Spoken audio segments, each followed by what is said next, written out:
국회에선 윤석열 정부 출범 이후 첫 국정감사 시작됐습니다. 윤석열 대통령의 외교 참사 논란에 문재인 전 대통령에 대한 감사원 질의 논란까지 더해지면서 여야가 강대강 대치를 하고 있는데요. 여러 가지 정치권 이슈들 짚어보겠습니다. 김병민 국민의힘 비대위원, 박진영 숙명여대 개관교수 나오셨습니다. 어서 오시죠.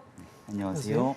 네, 오늘부터 3주간 윤석열 정부의 첫 국정감사가 전방위적으로 이루어질 예정인데 가장 큰 쟁점 중 하나로 떠오른 부분이 문재인 전 대통령에 대한 감사원의 질의 통보, 이 부분을 두고 여야 공방이 치열한 상황입니다.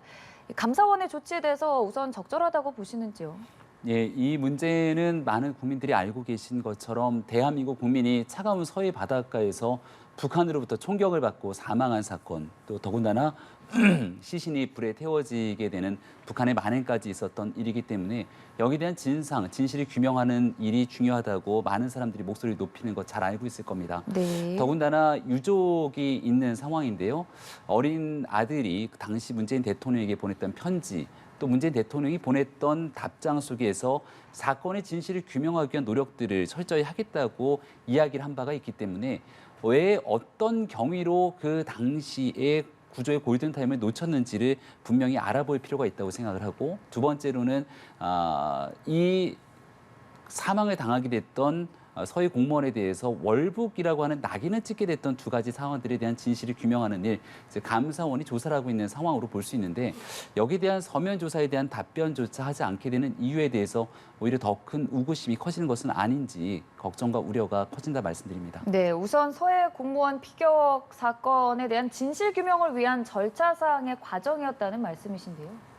그 오얏 나무 아래서는 각근을 고쳐 매지 마라, 뭐 이런 속담이 있습니다. 이게 시기와 장소, 이 절차의 문제인데요.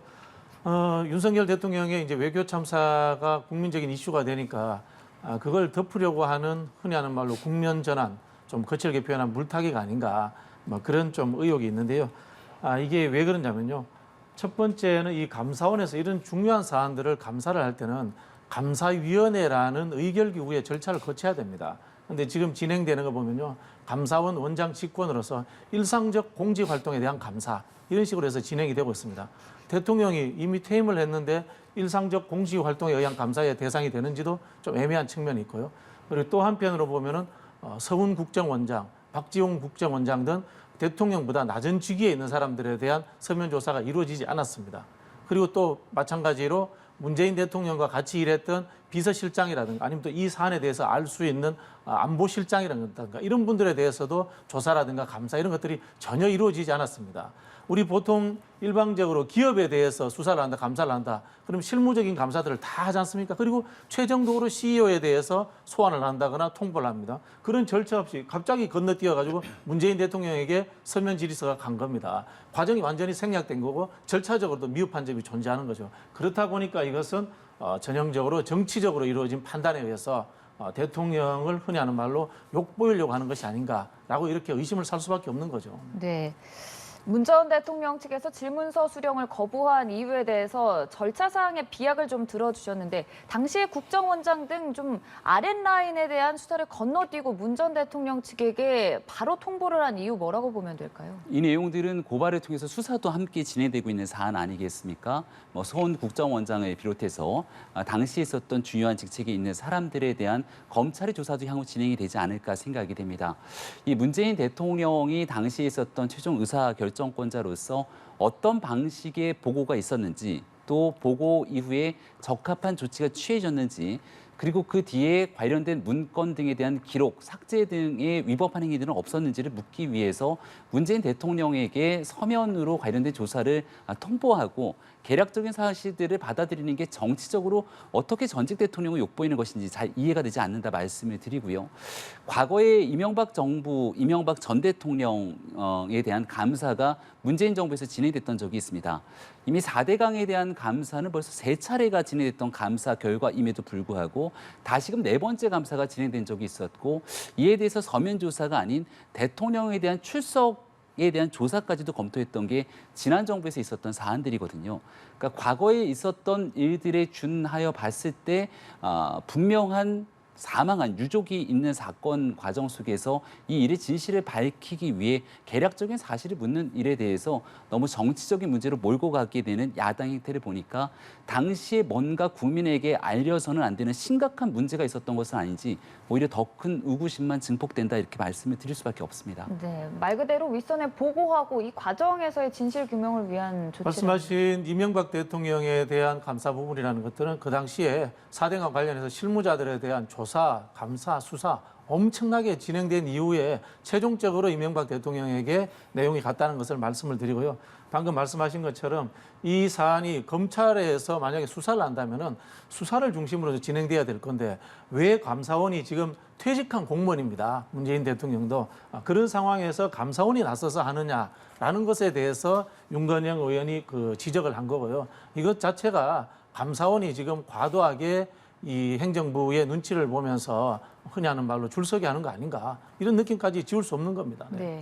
그러니까 감사원이 나서서 이렇게 전면적으로 조사를 하는 부분 역시 좀 짚어주셨는데 전례를 좀 살펴보면 감사원이 질문서를 이렇게 통보한 적이 있었나요? 전직 대통령에 대해서 과거 노태우 전 대통령 또 김영삼 전 대통령에 대한 이 감사원의 서면 조사 통보 이후 여기에 대한 답변을 받았던 전례가 있고요. 제가 앞서 이명박 전 대통령, 박근혜 전 대통령의 예를 들었는데 이 두 전직 대통령에 대해서 문재인 정부 시절 이 감사에 대한 서면 조사에 대해서는 답을 받지는 못했던 상황이기도 하죠. 앞서 이제 이명박 전 대통령 같은 경우는 4대강에 대해서 이미 수차례 진행됐던 감사 이후에 또다시 진행했던 감사를 두고 정치 감사가 아니냐 이런 논란들이 커졌던 상황이기도 합니다.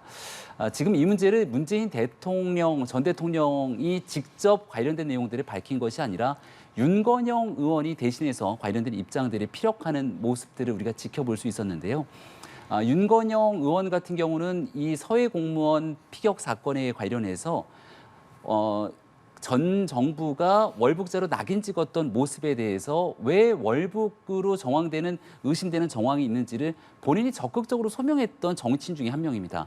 따라서 관련된 내용들이 이제 유가족들이 바라봤을 때는 너무나 억울하고 관련돼서 명확한 증거가 없는 상태 속에서 월북자로 낙인 찍힌 문제 자체에 대해서도 분명한 진실 규명이 필요한데 관련된 핵심 이해 당사자가 나와서 감사원의 감사 조치에 대해서 정치적으로 오히려 대응하는 모습들이 보여지니까 이 일에 대한 진실 규명에 대한 관심보다는 오히려 정치적인 압박으로 이 일을 넘어가려고 하는 모습들이 훨씬 더 강하게 비춰진다 이렇게 말씀을 드립니다. 네. 그러면 앞서서 이명박, 박근혜 전 정부 당시에도 감사원이 질문서를 보냈지만 수령 거부를 했다면 이번에도 역시나 좀 문 전 대통령 측에서 이를 좀 받아들일 가능성은 없는 상황인가요? 뭐 없다고 봐야 되고 왜냐하면 절차적으로 문제가 있는 거고요. 네. 이미지의 문제인데 우리 국민들이 느끼고 있는 이미지에 대해서 제가 한번 여쭤보고 싶어요.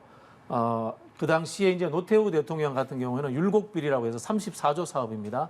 거기에 대해서 전현직 국방부 장관들이 줄줄이 구속됐습니다. 자, 그런 상황. 김영삼 대통령 IMF 건이고요. 그리고 이제 박근혜 대통령 국정농단, 4대강, 이명박 대통령은 그런 대통령하고 문재인 대통령의 도덕성이라든가 이런 부분들을 우리 국민들이 과연 동격에 놓고 볼까요? 저는 그렇지 않을 거라고 봅니다. 근데 여기에서 하나의 기시감이 드는, 좀 두려운 기시감이 드는 게 뭔가 하면요. 노무현 대통령 때가 이렇게 막 떠오르는 겁니다. 그 당시에 우리 지금 최근에 국민의힘 지도부에서 MBC의 보도를 가지고 노무현 대통령 퇴임 후에 이명박 대통령 시절에 광우병 파동 때를 이야기하고 있습니다. 그러면서 MBC를 공격을 합니다. 그리고 어떤 일이 있었습니까? 노무현 대통령이 경찰이 왜곡된 수사를 했습니다. 그런 기시감이 똑같이 드는 것이 지금 외교 참사가 있었습니다. 외교 참사에 대해서 MBC를 공격을 합니다. 그리고 이제는 또 문재인 대통령을 언론에다가 소환을 합니다. 그런 기시감이 들기 때문에 지금 굉장히 불쾌하다라는 이야기를 문재인 대통령도 하신 거고 지금 민주당 계열 쪽에서 강력하게 지금 반발을 하고 있는 거다. 이 말씀을 드리고 싶네요. 네, 결국에는 정치 보복이다는 말씀이십니다. 그러니까 무례한 짓이라고까지 표현이 나왔는데요. 여기에 대해서 굉장히 강한 어조로 오히려 무례하다 이렇게까지 얘기했던 게 사망한 서해 공무원에 대한 가족들입니다. 거듭 말씀드리지만 유족이 있는 일이고요. 전 세계가 경악할 정도로 서해 바닷가 한가운데서 대한민국 국민이 총격으로 피살을 당하고 그리고 난 다음에 시신이 훼손되는 참담한 일들이 벌어졌던 사건이고요. 그렇다면 그 일이 어떻게 벌어지게 됐는지에 대한 진상 규명은 기본일 것이고 그 다음 뭔가 잘못된 일들이 있다면 여기에 대한 순차적인 책임을 물어야 되는데 당시에 대한 여론을 황급히 돌리기라도 하듯이 오히려 이 공무원이 월북을 하려고 했다는 월북 공무원 낙인까지 찍었던 일이기도 합니다. 정권이 바뀌고 나서 여러 내용들에 대한 상황들을 살펴보니 월북이라고 단정 지을 수 있는 그런 정황 증거들이 없었음에도 불구하고 정치인들까지 나서서 죽은 공무원을 월북자로 낙인 찍었던 문제 아니겠습니까? 사람이 먼저라고 얘기했고 또 단 한 사람의 목숨과 생명이라도 지키기 위해서 해야 되는 국가의 역할을 강조했던 정권, 문재인 정권이기도 했습니다. 그리고 이런 보편적인 인권 과정 속에서 아니 정부가 아무런 잘못이 없다면 감사원의 감사 조치에 대해서 당시에 있었던 상황들을 그대로 설명하면 되는데 상황들을 그대로 설명하지 못하게 되니까 해명들이 구차하게 길어지게 되고 여기에 대해서 감사원에 적합한 감사 통제에 대해서도 반송하고 거부하면서 강력한 언어를 쓰게 되는 것이거든요. 문제가 없는 일들을 만들어서 이 사람이 죄를 뒤집어 씌우게 되는 것을 정치 보복이라고 규정할 수 있을 것 같은데 한동훈 장관이 왜 그러지 않았습니까? 아무런 죄가 없는 상태 속에서 내가 당해봐서 없는 죄를 만들어내는 게 얼마나 나쁜 일인지 잘 알고 있다. 그런 일들에 대해서 현재까지 드러난 것이 아니라 사람이 죽어간 일들에 대한 정확한 경위를 밝히자고 하는 일, 이 일에 대해서 단순히 협조하면 간단한 일인데 왜 이렇게 정치적인 이슈로 몰고 가는지 도대체 이해하기가 어렵다는 말씀드립니다. 네, 결국 진실규명을 위한 조치다라는 말씀 계속 해주고 계시는데 그럼 여기서 더 나아가서 검찰이 문 전 대통령에게 출석을 통보할 가능성까지도 있는 상황입니까? 글쎄요, 너무 예단해서 볼 필요는 전혀 없다고 생각을 하고요. 지금 현재 문재인 정부에 몸담았던 주요 관계자들에 대한 소환 조사, 수사도 다 아직 이루어지지 않은 상황 아니겠습니까? 오히려 문 전 대통령에 대해서 수사에 시읒자도 나오지 않은 상태 속에서 갑자기 문재인 전 대통령을 향한 일인 것처럼 규정을 짓게 되는 게 민주당 정권에 당시 몸을 담았던 정치인들이 오히려 더 이 이슈들을 정치적 공세, 공방으로 몰고 가는 것은 아닌지 그런 생각들이 들고요. 이재명 대표를 향한 사법 리스크에 대해서도 지금 순차적으로 하나둘씩 많은 내용들이 수사 상황을 통해서 또 국민들께 알려지고 있는 내용들 아니겠습니까? 그러니까 죄가 있는 내용들에 대해서는 죄가 있는 상황들을 수사로 밝히기 위해서 이 내용들을 국민께 알리고 또 민생에 집중하기 위해서 민주당이 해야 될 일들을 순차적으로 해나가면 될 일인데 작은 일에 대한 수사까지도 전부 전 정권에 대한 보복 조치로 몰아가게 된다면 도대체 그간 있었던 얼마나 많은 일들의 문제점들이 있는 것인지 재차 의구심이 더 커질 수밖에 없다는 말씀을 드리지 않을 수가 없습니다. 네, 같은 생각. 이게 전형적인 검찰 정권의 논리인데요. 죄 없으면 수사받으라. 이 이야기를 하고 있는 거거든요. 죄 없는데 왜 수사를 받습니까? 죄 없는데 왜 시간 뺏겨가고 그다음에 언론에 이상한 기사 나오는 상황들을 연출해가며 수사를 받아야 됩니까? 이게 전형적인 저는 정치 기획이다. 이런 느낌이 들고요. 금방 이제 문재인 대통령 이야기를 하셨는데 윤석열 대통령은 그러면은 전 세계적으로 지금 이 조롱거리가 되고 있는데 거기에 대해서 진상 밝혀야 되는데 안 밝히고 계시잖아요. 본인은 안 밝히시면서 국가기관을 동원해서 전직 대통령에 대해서 욕보이듯이 한다. 그런 느낌을 지금 받고 있는 겁니다. 그 말씀을 드리고 싶은 거고요. 그리고 이 서해 어부 문제는 정치인들이 그분을 뭐 매장시켰다 이야기를 하는데 과거에 국회 정보위에서 공개가 됐을 때 여야 모든 의원들이 똑같이 비슷한 이야기를 했습니다. 그 상황들이 있었는데 그거를 지금 정권이 바뀌었다고 해서 그 당시 여당이었던 의원들과 여당 그다음에 정권에만 뒤집어 씌우는 건 저는 적절치 않다. 그런 생각이 들고요. 이건 아마 제 생각에는 그 민주당에서 앞뒤 돌아보지 말고 그 당시 정보의 내용들을 국익이 손상하더라도 오픈하는 게 맞다고 봅니다. 왜? 이 정권에서 지금 그런 식으로 유도하고 있지 않습니까? 그래서 저는 그 정보의 내용들을 공개해버리자라는 말씀을 좀 드리고 싶고요. 결국은 근데 보니까 이 윤석열 정부와 이 여권이 나름대로 성공한 것 같아요. 외교 참사 이슈가 싹 들어가 버리고 문재인 대통령 이슈로 이제 이슈가 전환이 된 거죠. 아마 이걸 노리지 않았나 그런 생각이 듭니다. 네. 네, 당시 정보위 내용을 차라리 공개를 하라는 말씀에 대해서는 어떻게 받아들이시는지요? 그러니까 민주당이 이 서해 공무원 피격 사건의 문제가 커졌을 때마다 뒤로 숨게 되는 방탄 논리가 바로 이 SI 첩보 내용이었습니다. 국익에 손상이 가게 되는 SI 첩보는 공개하면 되지 않느냐. 할 수 없는 일을 끄집어 들여서 결국은 국익을 훼손시키게 되는 일들 그 뒤에 숨는 것이 아닌가 싶은데 국회 정보위원회 차원에서 얼마든지 비공개로 여야 의원들이 원하게 된다면 관련된 내용들에 대한 진실 규명, 진상들에 대해서도 함께 바라볼 수 있을 거라고 생각하는데 네. 그 국민 앞에 공개하자고 하는 비현실적인 얘기들을 좀 꺼내고 있는 것이 아닌가 말씀을 드리지 않을 수가 없습니다. 그러니까 월북이라고 하는 낙인 문제가 얼만큼 심각했는지에 대해서 거듭 말씀을 드렸는데요. 사람이 죽었던 참담한 일에 대해서 월북이라고 얘기할 만한 명확한 증거들이 있어야 될 텐데 SI 첩보를 통해서 들여왔던 조각조각에 대한 내용들 때문에 이 사람은 월북이다 이렇게 규정질 수는 없는 일 아니겠습니까?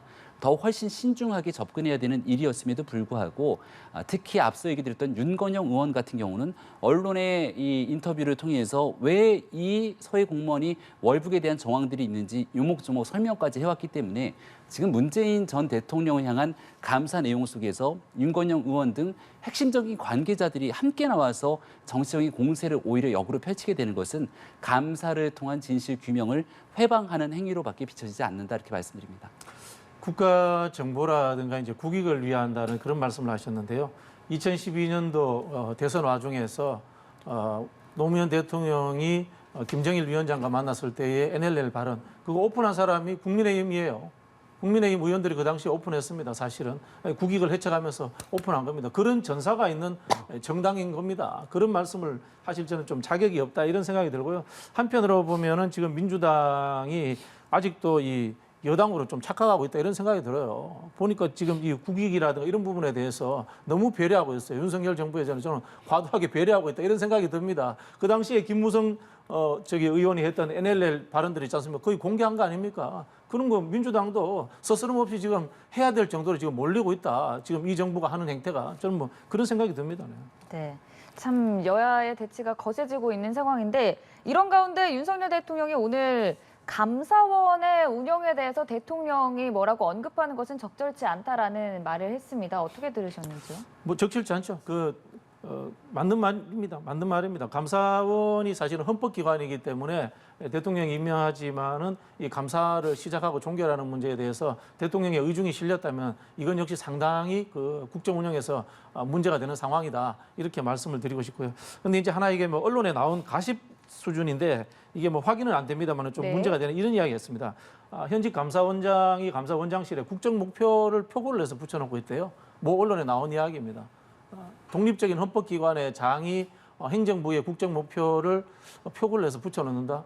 상당히 좀 제가 보기에는 부적절하다는 생각이 들고요. 지금 이루어지는 문재인 대통령에 대한 감사라든가 이런 부분들이 과연 공정한가, 독립적으로 이루어지는가에 대해서 의심을 살 만한 행동이 아니었나 뭐 그런 생각이 듭니다. 언론에 나온 거니까 뭐 저도 뭐 정확치는 않다고 생각합니다만은. 네. 그리고 또 이재명 대표가 이번 사안을 두고 권력 남용의 끝, 국민의 심판 역사를 기억하길 바란다라고 조금은 대대적으로 비판의 목소리를 낸 것 같은데 일각에서는 촛불 시위 당시를 의미하는 게 아니냐는 의견도 있는 상황입니다. 네, 민주당 일각에서는 촛불 시위의 필요성 등에 대해서 애둘러 표현하게 되는 모습들까지 나오는 것 같습니다. 그러니까 2017년도에 있었던 16년, 17년을 달궜던 촛불이라고 하는 건 결국 그 당시에 있었던 많은 시민들의 목소리이기도 했던 상황인데요. 지금은 문재인 전 대통령이 과거 대한민국 국민을 구할 수 있었던 골든타임 시기에 도대체 무엇 했는가에 대한 물음제기 속에서 그 당시 상황으로 돌아가게 된다면 훨씬 더 많은 국민의 목소리가 촛불이 돼서 그 당시 정부를 향하지 않을까 이런 생각이 들기도 합니다. 만약 그러한 국민적 목소리를 잠재우기 위해서 있지도 않은 월북이라고 하는 낙인, 프레임을 찍어냈다면 이것은 도저히 용납할 수 없는 일이지 않겠습니까? 관련돼서 국민들께서 도저히 받아들일 수 없다라고 얘기하기 전에 정치권이 먼저 나서서 정쟁을 유발시키듯이 나름대로 선동 정치에 나서게 되는 일에 대해서 심각한 유감이다라는 말씀을 드릴 수밖에 없고요. 이재명 대표 입장에서는 지금 본인에게 제기되고 있는 사법 리스크, 관련된 본인이 지사 시절에 부지사로 있었던 이화영 킨텍스 대표가 전격 구속까지 되는 등 심각한 상황으로 치닫고 있는 내용들 아니겠습니까?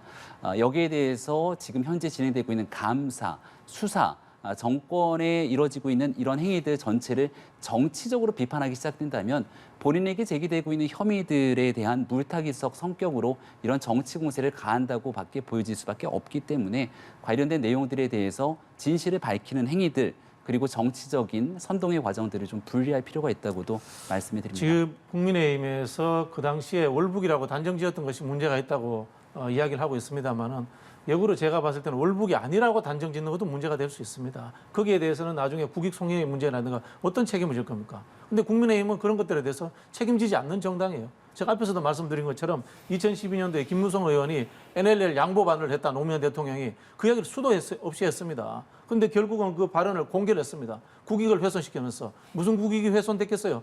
대한민국이라는 나라는 외국과의 정상회담의 내용을 비공개로 한 것도 그 나라의 정쟁으로 인해 가지고 다 공개해버리는 신뢰할 수 없는 나라는 국가 이미지에 엄청난 손상을 받아가면서 공개를 했는데 결국은 보면 NLL 양보 발언이 없었습니다. 그런데 김무성 의원이 그냥 구두 사과 회의에 뭐가 책임진 게 있습니까? 지금 똑같은 일을 하고 있는 겁니다. 말씀하신 것처럼 이게 만약에 월북이 아니다라고 이렇게 계속 이야기하시는데 오픈해가지고 어떤 다른 결과가 나왔을 때 흔히 하는 전략 자살의 문제라든가 미국과의 신뢰의 문제라든가 정보의 협력의 문제라든가 이런 것들이 손상받는다에 대해서 생각을 안 하고 있는 거예요. 이게 과연 저는 집권 여당인지 한번 되묻고 싶은 겁니다. 이런 부분에 대해서는 더 신중하게 여당일 수 있는 접근해야 되는 겁니다. 한마디만 좀 말씀을 드리고 싶은 건요. 월북이 아니었을 때 어떤 국가에 대한 국익 훼손이 있는지 도저히 상식적으로 좀 납득하기가 어려운데요. 여기에 대해서 월북이라고 명확하게 확인되지 않는 상황에서 규정짓는 일 때문에 한 가족, 죽임을 당했던 서해 공무원의 유가족들이 얼마나 고통스러운 날들을 보내고 있는지 여러 언론상의 인터뷰를 통해서 아마 많은 국민들께서 지켜보셨을 거라고 생각을 합니다. 그러니까 사람이 죽어간 일에 대해서 만약에 그 당시 전국을 책임지고 있는 의사결정의 책임자가 이 내 가족이 만약 서해 한복판에서 저런 일을 겪고 있었다라면 과연 그 같은 골든타임, 골든 시간에 아무런 조치를 취하지 않고 그대로 방치할 수 있었겠는가라는 물음을 던질 수밖에 없고요. 두 번째로 마찬가지로 명확하게 확인되지 않은 근거 속에서 월북이라고 낙인을 찍게 되는 행위들이 과연 이 일을 통해서 대한민국 국익에 어떤 도움이 되는 겁니까? 오히려 그 일을 통해 사망한 서해 공무원의 가족들에게는 씻을 수 없는 상처를 지금 이 순간까지 남기는 2차, 3차, 4차 가해가 계속되고 있다고 주장하고 있는데 더 이상 이런 유족들에게 고통스러운 상황을 안게 되는 발언들에 대해서는 좀 신중할 필요가 있다는 말씀 거듭드립니다. 유족들의 뭐 안타까움이나 이런 부분들은 뭐 이해 못하는 바가 아니고요. 사실 뭐 한 사람의 그 길 잃은 양을 늘 보살펴야 되는 것이 국가의 기본 책무라고 생각을 합니다만은 국민의힘이 이렇게 이제 그 이권을 가지고 민주당이라든가 전 정부를 공격하는 만큼 인권과 개인의 그 자유에 대해서 좀 존중하는 정당으로 다시 태어났으면 좋겠습니다. 흔히 하는 말로 전두환 노태우의 후예가 지금 국민의힘입니다. 그런 과거사에 대한 이 사과와 성찰부터 저는 제대로 하시고 난 뒤에 이런 것들에 대해서 지적하는 것이 맞지 않나 그런 생각이 듭니다. 네. 팩트 체크를 좀 해야겠는데요. 전두환 노태우의 후예가 지금의 국민의힘이 전혀 아니고 국민의힘이 탄생됐던 정당의 배경 역사를 지켜보시게 되면 과거에 있었던 이제 민정당 얘기를 끌어들이시는데 사실관계가 다르다는 얘기 다시금 말씀드립니다. 제가 확인한 바로 민정당의 재산이 계속해서 존속돼서 오고 있다는 것을 알고 있습니다. 네, 이제 외교통일위원회 얘기도 해보도록 하겠습니다. 오늘 외교통일위원회는 민주당이 해임 건의안을 통과시키게 됐던 박진 외교부 장관의 출석 여부를 두고 개의 30여 분 만에 잠시 멈추기도 했었는데 이번 순방 외교를 둘러싼 논란도 아직까지 계속 이어지는 모습입니다. 결국 대통령이 사과하면 끝날 일이잖아요. 근데 이제 사과를 안 하시니까 문제가 되는 거고요. 이제 계속 이제 워터게이트 이야기가 나오는데 네. 워터게이트라는 게 닉슨 대통령이 이제 도청을 함으로부터 생긴 일입니다만은 도청도 문제지만은 도청을 하지 않았다고 이제 거짓말을 합니다. 거짓말을 하게 되는 것이 또 문제고요. 또 문제는 뭐냐면 닉슨 대통령의 거짓말에 근거해가지고 이 사건을 무마시키려고 국가기관들이 움직이게 됩니다. 우리 사인이 거짓말하는 것과 대통령이 거짓말하는 것의 차이가 그렇습니다. 대통령이 진실을 밝히지 않으니까 국가기관이 나서가지고 MBC에 대해서 수사를 하겠다고 이야기를 하고 있는 겁니다. 이거 확대 해석하면은 대통령이 진실을 밝히지 않음으로 인해서 생기는 국가기관의 권력의 오남용이 생길 수 있는 상황이 되는 겁니다. 그렇기 때문에 이 사건이 굉장히 위험하다 이런 이야기를 드리고 있는 거고요. 최근에 지금 외국 언론에서도 이게 조롱거리가 돼서 나오고 있지 않습니까? 좀 빨리 좀 주워 담았으면 좋겠다. 그 말씀을 좀 드리고 싶네요. 네, 결국 윤석열 대통령의 사과만이 해결의 실마리다는 말씀이신데요. 시간이 좀 오래 흘렀죠. 이미 뭐 많은 정치 공세 대상처럼 흘러버리기도 했고요. 김대기 비서실장 같은 경우는 국민께 여러 가지 일에 대해서 이제 면목이 없다라고 하는 얘기들까지 나왔던 상황으로 알고 있습니다. 지금 국정감사가 시작되고 나면 국민들의 민생 또 국가가 위임한 권력을 바탕으로 제대로 그 역할들을 다해왔는지에 대해서 따져묻는 게 국정감사의 본래 취지일 것인데 박진 외교부 장관에 대해서 무리하게 해임 건의안을 가결시키고 또 심지어 이 국정감사가 시작됐는데 해임 건의안 가결된 장관에 대해서 국감을 제대로 진행하지 않겠다고 파행에 달하는 수준까지 보여지게 되는 모습들을 과연 국민이 바라는 것인지 묻지 않을 수가 없을 것 같습니다. 외교적으로 잘못된 일들이 지난 순방 과정 통해 있었다. 예를 들어 민주당이 주장하고 있는 게 한미 정상회담 좀 잘 못됐다는 주장 아닙니까? IRA에 관련된 내용들도 그렇고요. 근데 그렇다면 더더군다나 잘못됐다고 지적할 게 아니라 우리 전기차로 인해서 기업이 받고 있는 피해를 구제하기 위한 노력을 여야가 머리를 맞댈 필요가 있을 텐데요. 해리스 부통령이 일본에서 한덕수 총리를 만나서 이 문제에 대한 창의적 해법을 얘기했고 대한민국에서도 마찬가지로 여기에 대해서 어떤 방식으로 이 대한민국 전기차가 미국 생산될 때까지 과도기적 측면에서 그 보완되는 장치들을 마련할지에 대한 고민들을 하고 있었습니다. 그럼 대한민국 외교를 대표해서 활동하게 될 박진 외교부 장관을 그 해리스 부통령이 대한민국 방한하는 시기에 맞춰서 국회에서는 해임 건의안을 가결하겠다. 그렇게 행동을 취했던 것 아니겠습니까? 국익, 국민, 그리고 나라의 이익을 생각하게 된다면 이 같은 정치 공세로 모든 것들을 대통령의 잘못이다 치부하기 전에 잘못된 일에 대해서는 따끔하게 지적을 하되 문제를 긍정적으로 풀어내기 위한 해법에 대해서는 함께 모색을 해야 되는데 여전히 정쟁만이 난무한 장면을 국감 시작 첫날부터 보인 것 같아서 매우 안타깝습니다. 닭이 먼저냐 계란이 먼저냐 이 이야기인데요. 대통령께서 실수 안 했으면 이런 일 안 생겨요.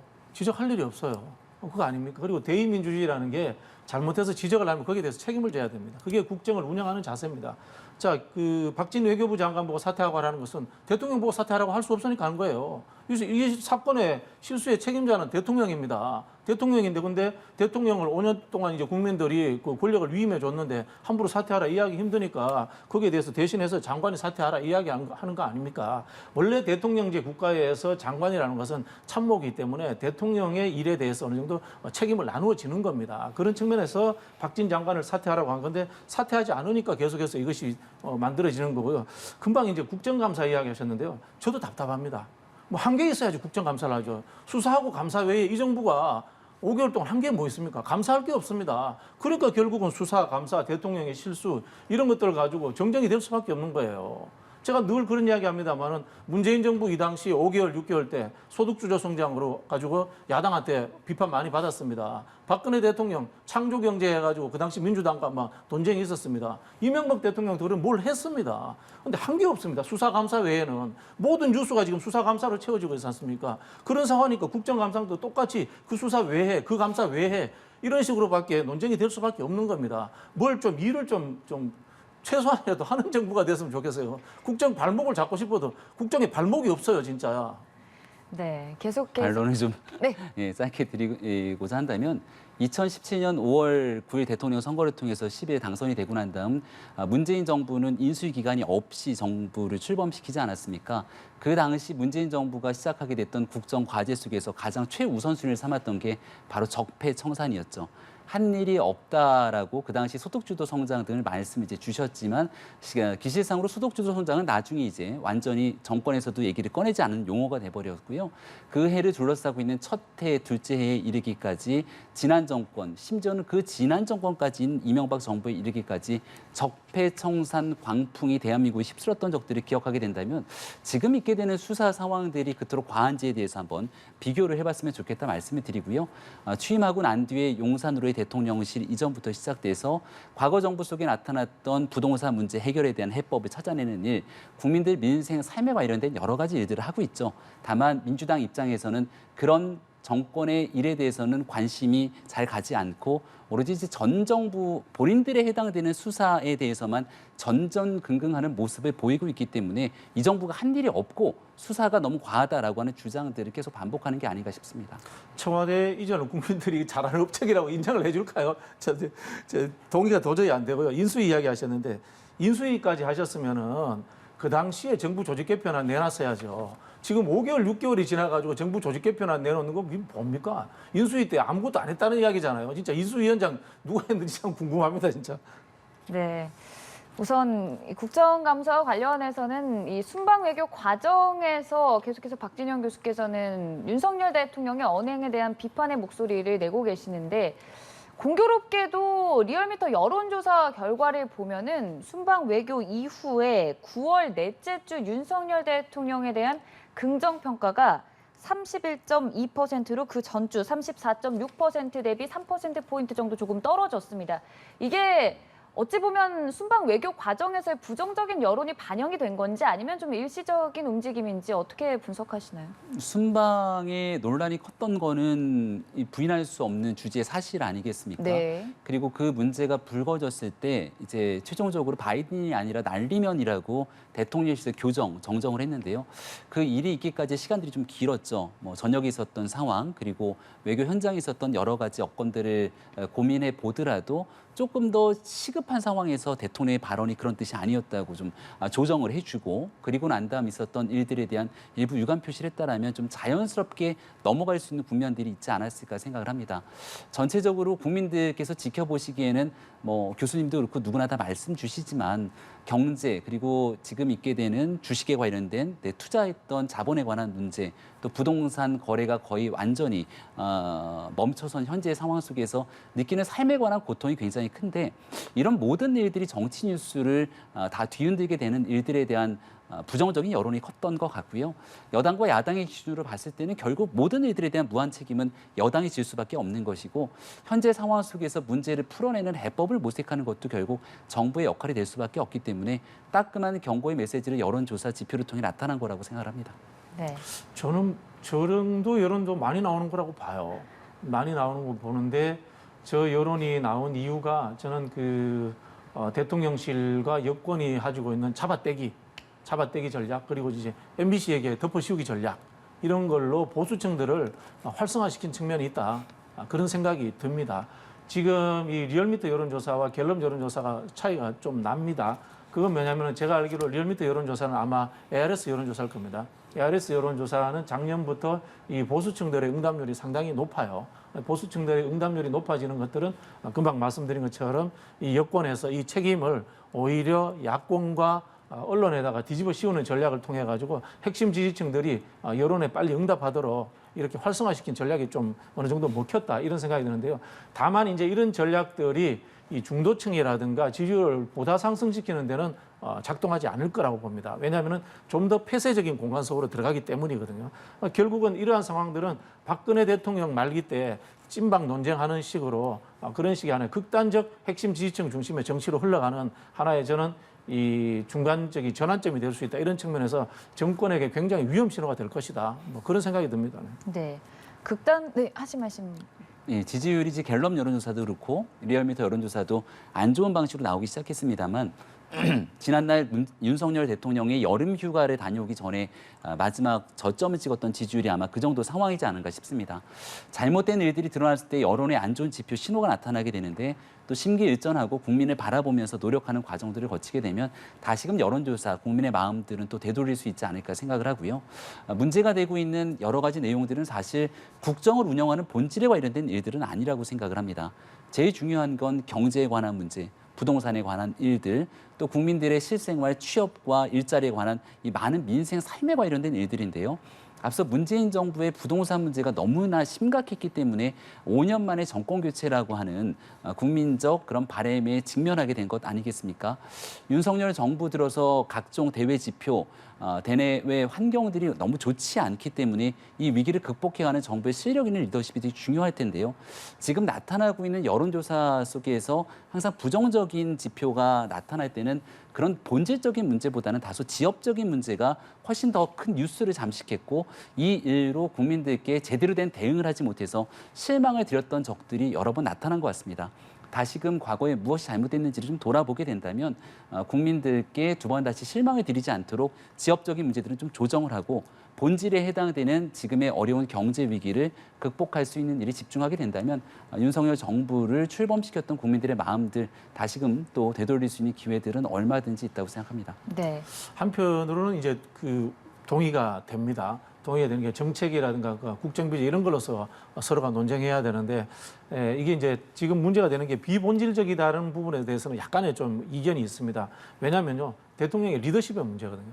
기존에 이제 우리 대통령의 능력에 대해서 문제 제기를 했었지 않습니까? 했던 건데 지금은 대통령의 인격에 대한 문제 제기가 들어오고 있는 겁니다. 여기에 대해서 해명을 제대로 안 하시기 때문에 그럼 뭡니까? 대통령에 대해서 국민들이 근본적인 신뢰를 잃어버렸기 때문에 대통령이 아무리 좋은 정책을 쓰더라도 그 정책이 대통령이 잘했다라고 사람들이 인정해주지 않아요. 흔히 하는 말로 콩으로 메주를 쏜다고 해도 믿어주지 않는 상황으로 흘러가게 되는 겁니다. 그래서 저는 대통령이 앞으로 국정을 좀 더 잘하고 그다음에 지지율을 올리기 위해서라도 이 외교 참사에서 있었던 거짓말 논란에 대해서는 정확하게 털고 넘어가야 된다. 그런 좀 조언을 드리고 싶네요.